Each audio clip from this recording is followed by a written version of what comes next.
이분이 또 등장을 합니다. 홍준표 대구시장인데요. 최근 중앙 정치에 이렇다 저렇다 목소리를 키우고 있는데 이번에는 윤석열 정부를 향해서 작심 비판을 쏟아냈습니다. 일단 어제 홍 시장 발언입니다. 우리가 천신만고 끝에 정권 교체를 했는데 지금 제2의 박근혜 사태를 만들면 되겠습니까? 윤석열 정부가 어떻게 보면 아마추어 정부죠. 그러면 우리가 전부 도와줘야지. 흠집을 내려고 하고 그렇게 해가지고 우리한테 이런 게 뭐가 있는가.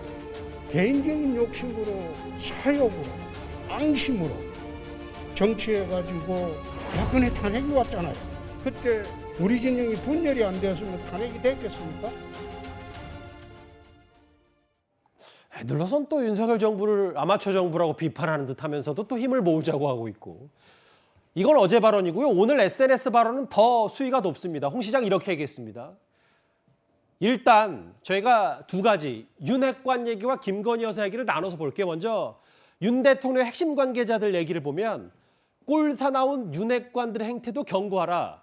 주변을 살피고 특별감찰관을 조속히 임명하라. 일단 어떻게 들으셨어요? 요즘 잘 안 쓰는 사자성어 중에 언즉시야라는 말이 있습니다. 진짜 안 쓰네요. 말인즉 옳다. 예. 그러니까 말하는 사람의 의도가 뭐 어떨지 모르지만 또 듣는 사람들 각자의 입장에 따라서 다르게 들릴 수 있지만 말 자체는 옳다는 뜻입니다. 예. 홍 시장이 뭐 중앙 정치에서의 어떤 존재감을 과시하기 위해서 한 건지 뭐 어떤 의도가 있는지 모르지만 말 자체는 대체로 맞아요. 예. 무슨 얘기냐면은 김건희 여사가 좀 뭐 억울해하실지는 모르겠지만 논란이 있는 게 사실이고 김정숙 여사가 또 뭐 역시 억울하실지 모르지만 대통령인 남편보다 먼저 앞서서 손 흔든 것도 사실 아닙니까? 그리고 대통령 부인이 어떤 팬클럽을 갖고 있다는 것도 일반적이지는 않고 그 팬클럽의 회장의 말이 매우 거친 것도 사실 아니겠습니까? 뭐 이른바 뭐 윤 대통령의 측근이라는 그 장제원, 권성동 두 분에 대해서도 지적을 했는데 두 분의 권력 싸움에 우리 국민들이 짜증내는 것도 사실입니다. 그리고 특별감찰관도 임명할 필요가 있다. 그래서 대통령의 가족과 인척, 그다음에 측근들을 조금 이렇게 감시할 필요가 있지 않느냐. 이것도 대다수 국민들이 공감하는 부분입니다. 예. 홍 시장은 이렇게 얘기했어요. 말들은 안 하고 모두 시시하고 있다.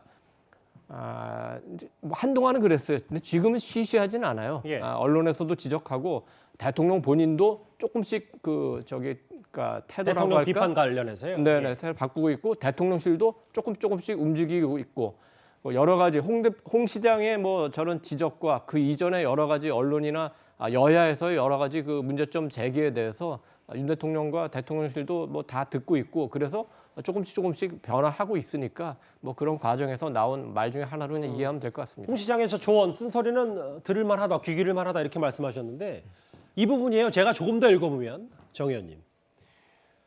영부인, 그러니까 여사에 대해서 그늘질고 다니면서 국민들 보살피는 게 영부인 역할인데 뭐 글쎄요. 강신업 변호사 말하는 건지 모르겠습니다. 오늘 강신업 변호사도 바로 반박하긴 했어요. 팬카페 회장이 설치면 호가해야 한다. 그러면서 김정숙 여사를 거론하는데 김 여사가 반감을 산 계기는 앞서 화면에도 잠깐 나왔지만 문재인 전 대통령보다 앞서 걸어갔다는 단순한 소문에서 비롯된다. 그늘진 곳에 좀 김건희 여사가 있어야 된다. 이 발언도 좀 동의를 하십니까? 그 김건희 여사의 그 조용한 행보 중에 어떻게 보면 그 겸손한 행보인데요. 그 그늘진 곳, 어떻게 보면 대통령께서 일일이 다 보실 수 없는, 가볼 수 없는 그런 곳. 예를 들면 그 홀로 계신 어르신들, 그다음에 고아가 된 아이들, 그다음에 부모 없이 그 외조모, 외조부 손에서 자라나는 아이들, 뭐 이런 경우에 그 곳으로 찾아다니시면서 하는 거는 저는 개인적으로 찬성이고요. 그렇게 됐을 때 우리 국민들께서 조용한 행보다 이렇게 보실 수 있을 것 같아요. 근데 지금 이제 홍준표 우리 시장님께서 얘기하는 저런 목소리들은 어떻게 보면 그 두 가지 측면에서 보여요. 본인이 과거에 그 탄핵으로 인해서 그 분열된 보수 정당의 어떻게 보면 슬픈 후보였어요. 선거 두세 번씩 지고요. 뭐 네, 다 아시겠지만 그때 대선 때 얼마나 어려웠습니까? 그때 나가서 그 힘든 그 당시 보수 정당을 이끄는 대선 후보였기 때문에 아마 망가지 마음이 아마 그 본인한테 있을 거예요. 예. 지금도 저는 그건 잊지 않고 있을 거라고 봐요. 그리고 또 그 지금의 우리 윤석열 대통령은 사실은 그 정치 경험이 거의 없으신 분이시잖아요. 근데 홍준표 시장 입장에서는 선배입니다. 검찰 선배. 그러니까 누구보다도 그 다양한 목소리와 다른 사람이 예. 할 수 없는 조언들을 쉽게 얘기하실 수 있는 위치에 있으세요. 어떻게 보면 그 두 가지 점에서 그 어떻게 보면 쉽게 간단하게 더 윤석열 대통령에게 만나지는 못하지만 SNS 상으로 그 저변의 얘기를 들려드리는 게 아닌지 저는 그렇게 봅니다. 맞는 말씀 했다고 평가하셨는데 그럼에도 정 의원님 실제로 홍 시장의 이런 등판이 좀 너무 이른 건 아닙니까? 저는 홍준표 시장의 그 등판 이런 게요. 가치 판단을 일단 하지 않고요. 지금은 왜요? 예. 왜냐하면 윤석열 대통령께 그 몇 안 되시는 분 중에 하나라고 봐요. 조언을 해주실 수 있는. 알겠습니다. 예. 그리고 이 내용이 맞다 틀리다 이게 중요한 게 아니고요. 여러 가지 목소리들을 다양하게 들려드릴 수 있다는 점에서 의미가 있다고 봅니다. 예. 정치인이라는 게 이제 우리 국민은 기대하기를 그래도 정치인이면은 국가와 민족을 먼저 생각하고 그다음에 이제 당을 생각하고 그다음에 나를 생각해야 되겠지. 이제 이렇게 기대하지 않습니까? 잘못된 기대입니다. 정치인들은 첫째도 내가 제일 중요하고 둘째도 내가 제일 중요하고 셋째도 역시 내가 제일 중요합니다. 그렇지만 아주 가끔은 국가와 당에 대해서도 생각을 해요. 저는 홍준표 시장의 저 말이 가끔씩 나오는 그 네 번째, 가끔은 그 국가와 당을 생각하는 그런 충심에서 나왔다고 생각합니다. 사실 경선 당시에 가장 강력한 경쟁자였던 윤 대통령 입장에서는 이 홍준표 시장이었기 때문에요. 이렇게 공개적으로 우려의 목소리까지 전하고 있으니까 대통령실도 신경이 안 쓰일 수는 없을 겁니다. 일단 최근에 윤 대통령 참모들이 전면에 나서서 국정 홍보를 하고 있는데 최근에 윤 대통령의 출근길 인터뷰, 그러니까 약식 문답부터 예전과는 좀 달라졌습니다.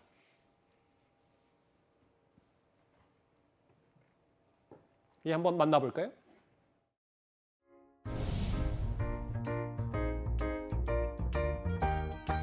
층에도 다 입주했어요? 네. 책상도 다 이제 마련하고. 자, 많이 도와주십시오. 이 정도로 도어 스태핑 하시는 건 좀 어떠세요?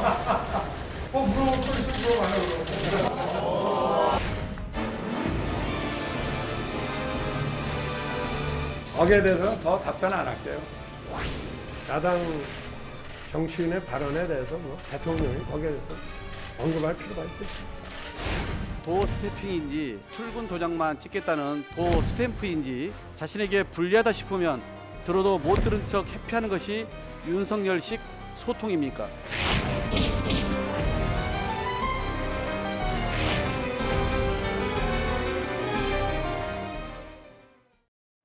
장현철 평론가님은 대통령실 내부 분위기도 어느 정도 좀 잘 아실 테니까 사실은 뭐 민변이 도배했다는 발언 혹은 전 정권 장관 가운데 이렇게 훌륭한 사람 봤나라는 메시지 이후에는 뭔가 직답을 피하는 부분도 분명히 있고요. 아무래도 지지율 영향, 뭐 메시지 관리가 좀 들어가면 좀 안정을 되찾을 거다 이렇게 판단을 좀 하고 있습니까? 일단은 제가 이제 최근까지 계속해서 대통령실에 근무하는 참모들과 자주 소통도 하고 또 식사도 왕왕 하는데요. 예. 분위기가 좀 달라지긴 한 것 같아요. 이게 지지율이 하락 국면에 있으면서 여러 언론에서 비판을 하고 여당 내부에서도 방금 우리가 본 것처럼 홍준표 시장의 뭐 쓴소리 또 나오고 이런 상황이다 보니까 처음에 지난 한두 달보다 최근 들어서 대통령실에 근무하는 직원이나 참모들이 좀 긴장의 끈을 바짝 조이고 잘해야겠다, 정말 열심히 해야겠다라는 생각을 많이 하고 있는 게 보이거든요. 일부 언론에서는 참모들 책임론까지도 거론하고 있는 상황이다 보니까 저는 이렇게 바짝 긴장하는 게 우리 국민들을 위해서는 상당히 긍정적인 변화다라는 생각을 하고 있고요. 예. 도어 스태핑 같은 경우도 제가 늘 강조하다시피 이게 아주 역사적인 정치 문화의 개혁인데 다만 처음 시도하는 것이다 보니까 완급 조절도 필요하고 시행착오를 조정할 수 있는 과도기도 필요한 거죠. 지금 일정 부분 이제 도어 스태핑이 그동안 너무 길어졌던 측면이 있었기 때문에 핵심적인 질문들 한두 가지만 받으면서 완급 조절을 해나가고 있는 과정으로 보이고 그 같은 노력, 그러니까 뭐 아직 경제 위기나 이런 게 그대로지만 어쨌건 윤석열 대통령의 태도도 그렇고 대통령실 직원들이나 참모들이 나름 국민과 소통을 많이 하려고 이제 라디오 인터뷰도 하고 하는 것들이 예. 국민들이 바라봤을 때 아 그래도 현 상황을 위기로 인식하고 변화하려고 노력하는구나로 비춰지는 것 같아요. 예. 이런 변화의 노력들이 계속 쌓여서 결과적인 측면에서도 좋은 성과를 내야겠지만 일단 이 변화하려는 노력 자체는 그래도 어느 정도 보수 지지층 내부에서 평가를 받기 때문에 약간이나마 이 지지율이 소폭 반등하면서 조금의 기대감을 다시금 갖게 한 측면이 있다고 생각됩니다. 뭐 장해찬 변호사님 개인적으로는 지지율이 바닥을 쳤다고 보시는군요. 바닥을 뒤지고 이제 조금씩 올라오지 않겠나라고 생각을 합니다. 장현주 변호사님, 아까 홍준표 시장이 김건희 여사 얘기를 여러 가지 말도 했고 팬클럽 얘기도 했는데 실제로 뉴스에 지금 김건희 여사가 사라졌고 나토 정상회 이후에는 공식 일정도 없는데 이것 또한 대통령실 의중이 반영됐다 이렇게 판단하는 게 맞겠죠? 전략적 고려가 있다고 봐야 될 것 같습니다. 아무래도 대선 과정에서는 조용한 내조를 약속했다가 그 후에 취임 후에 어떤 공개 행보를 하면서 여러 가지 비판들을 많이 받곤 했었습니다. 그리고 어느 때는 때로는 대통령보다도 김건희 여사가 훨씬 더 주목을 많이 받는 경우들이 많았거든요. 특히 패션이라든지 헤어스타일이라든지 여러 가지로 너무나 많은 주목을 받다 보니까 대통령실 내에서도 좀 부담스럽다라는 기류도 분명히 있었던 것 같습니다. 그런 의미에서 지금 좀 잠행을 하면서 숨고르기에 들어간 것으로 보이는데요. 그렇다고 하더라도 대통령 배우자로서 김건희 여사의 역할이 분명히 앞으로도 있을 것이기 때문에 지금이라도 지금 좀 잠시 좀 숨고르기를 하는 과정 속에 공적 전담 기구를 재정비해서 좀 체계적으로 김건희 여사를 좀 수행해 줄 수 있는 기구가 나와야 될 것 같습니다. 취임 초기에 여러 논란, 악재들을 딛고 이제 윤 대통령이 뭔가 전열을 정비하고 대통령실도 앞으로 국정 홍보에 좀 전력 투구하겠다 참모들 뭐 이런 기류들도 좀 읽힙니다. 그런데 오늘 출근길 문답에서 윤 대통령의 휴가 얘기도 나왔습니다. 여름 휴가 계획이 어떻게 되세요? 아직 세우지 않았습니다. 가긴 가시나요? 글쎄 뭐 좀 여러 가지 어려운 상황들이 좀 해소되면은 원래는 그 여름 휴가를 저도를 계속 갔다고 하는데 거제도라서 배우 조설 때문에 어떻게 할지 지켜보고 있습니다. 챙겨야 될 현안들이 많아서 아직 여름 휴가를 생각할 여유는 없습니다. 그래서 대통령이 휴가를 갈 수 있을지 그리고 간다면 어디로 갈지 등에 대해서는 아직 결정된 것이 없습니다. 대통령은 일할 때 열심히 하고 휴가 때는 푹 쉬자는 생각을 하는 분이지만 여름 휴가 계획을 세울 수 있게 되면 그때 제가 다시 한번 정확하게 알려드리도록 하겠습니다. 지금이 여름 휴가 시즌이긴 한데 일단은 아직은 계획이 없는 것 같고요. 저도가 거제도에 있으니까 지금 거제도에서 대우조선해양의 하청 노동자 파업이 있기 때문에 아무래도 좀 장소가 좀 그렇다라는 취지의 얘기인데 지금 오랜만에 저도 화면이 나오고 다시 이쪽 스튜디오 화면을 좀 보여주실까요? 이도원 의원님. 네. 저도 오랜만에 이 사진들 보네요. 9년 전 박근혜 전 대통령의 첫 여름 휴가지가 바로 이 저도 이 사진. 그리고 문재인 전 대통령의 2019년 저도 해안로 산책. 대통령들이 분명히 저도를 찾는 이유도 있을 테고 과거 사진들 보니까 또 대통령의 여름 휴가 얘기도 좀 할 수 있을 것 같고요.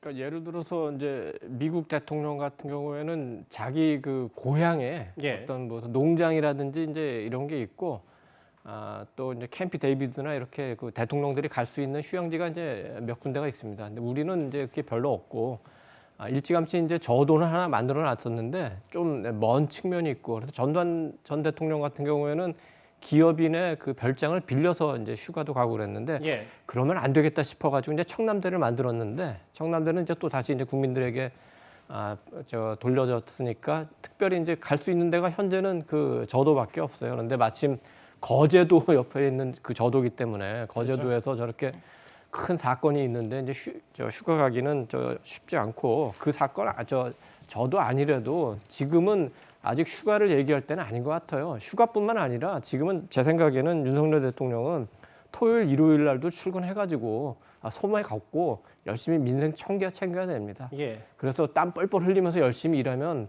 어느 땐가 그 국민들이 윤 대통령도 조금 휴가 가야 되는 거 아니야? 이 얘기 자연스럽게 나올 겁니다. 오늘 왜 도어 스태핑에서 그 휴가 얘기가 나왔을까요? 이 얘기는 재밌으니까 잠깐 좀 하고 갈게요. 도어 스태핑이라는 게 대통령 혼자만 만드는 게 아니라 우리 기자들이 출입 기자들이 같이 만드는 거 아닙니까? 그렇죠. 출입 기자들이 이제 한 달에 2명 정도 되는데 앞에 나가서 질문하는 기자들은 이제 이진, 말진이라고 그러고 일진들은 뒤에서 이제 딱 팔짱 끼고 어떻게 우리 후배들이 하나 이렇게 보고 있는데 그거를 조금 조절을 합니다. 지난번에 한번 코로나 때문에 도어 스태핑이 중단될 위기가 있지 않았어요? 예. 그러니까 말씀 기자들이 모여서 회의를 하는 거예요. 야, 오늘은 조금 그 질문을 이렇게 하자 해서 제일 그 대통령이 듣고 싶어하는 질문, 코로나 질문하고 경제 민생 질문하고 그렇게 하면 대통령이 질문 마음에 드니까 대답하고 뭐 하지 뭐 이렇게 되고 하는 거 아니에요? 오늘 정도에 또 여러 가지 좀 어려운 점이 있으니까 휴가같이 뭐 얘기하고 싶은 거 한번 딱 물어주는 게 또 질문에 대해서 완급 조절한단 말씀이세요? 출입 기자들의 센스이기도 하고 대통령과 출입 기자들 간에 어떻게 보면 상호작용이다. 그래서 이런 소통이 조금 처음에 어려워도 알겠습니다. 계속 이어가면서 하나의 전통을 만들어갈 수 있다 이렇게 봅니다. 그래서 저희가 오늘 윤 대통령 관련 첫 휴가 얘기가 나왔으니 과거 역대 대통령들이 휴가를 어떻게 보냈다가 원래 계획했다가 취소를 했는지, 홍수, 뭐 IMF, 아프가니스탄 한국인 피랍, 뭐 제가 다 언급한 세월호 참사도 당연히 있었고요. 북한 미사일 발사. 어찌됐건 지금 그 거제도에서 대우조선해양에 지금 파업도 있고 하청 노동자들의 실제로 민생 경제가 좀 어렵기 때문에 대통령도 아마 그런 것 때문에 휴가를 좀 고심하는 것 같더라고요. 그 사실 이제 국민들이 바라보시기에 지금 너무 상황이 어려우니까 경제가 어려우니까 대통령이 이렇게 어려운데 무슨 휴가를 가나. 그다음에 민주당이 또 가만히 있을 리가 없어요. 가만히 있을 수도 있죠. 아니요, 저는 그렇게 보지 않아요. 대통령 휴가 가는 거 분명히 또 어떤 방식으로든 또 꼬투리를 잡을 거라고 저는 생각을 하기 때문에 그런 의미로 이제 조심스럽게 아마 청와대실에서 얘기를 한 것 같아요. 용산에서. 근데 저는 개인적으로는 휴가 가시기를 원합니다. 왜냐하면 그 대통령은 어떻게 보면 지도자니까 지도자가 막 본인이 행동을 움직여서 무슨 일을 하거나 그러는 게 아니라 어떻게 보면 설계를 하는 분이잖아요. 설계를 해서 그 긴 미래를 보면서 어떻게 보면 지도를 만드시는 분이기 때문에 그 휴가가 아니에요. 근데 잠시 쉬셔야 됩니다. 쉬시고 지금 2개월 정도 지났으니까 다시 2개월을 되돌아보고 지금 지지율이 떨어지고 있기 때문에요. 이걸 진단을 대통령 스스로 저는 해보셔야 된다고 생각하고요. 그게 그 어떤 저도가 아니더라도요. 관사에 계시더라도 저는 사실 휴가는 꼭 가셔가지고 하루 온종일 알겠습니다. 그냥 언론, 방송을 계속 들어보시는 것도 되게 좋은 방법이라고 생각을 해요. 그러니까 반드시 휴가는 필요하다. 생각하는 시간이 반드시 필요하다. 그렇게 봅니다. 그 목소리도 아마 들릴 수 있을 겁니다. 지금 그 조언이. 홍준표 시장의 쓴소리와 윤 대통령의 휴가 계획 얘기까지 하나하나 만나봤습니다.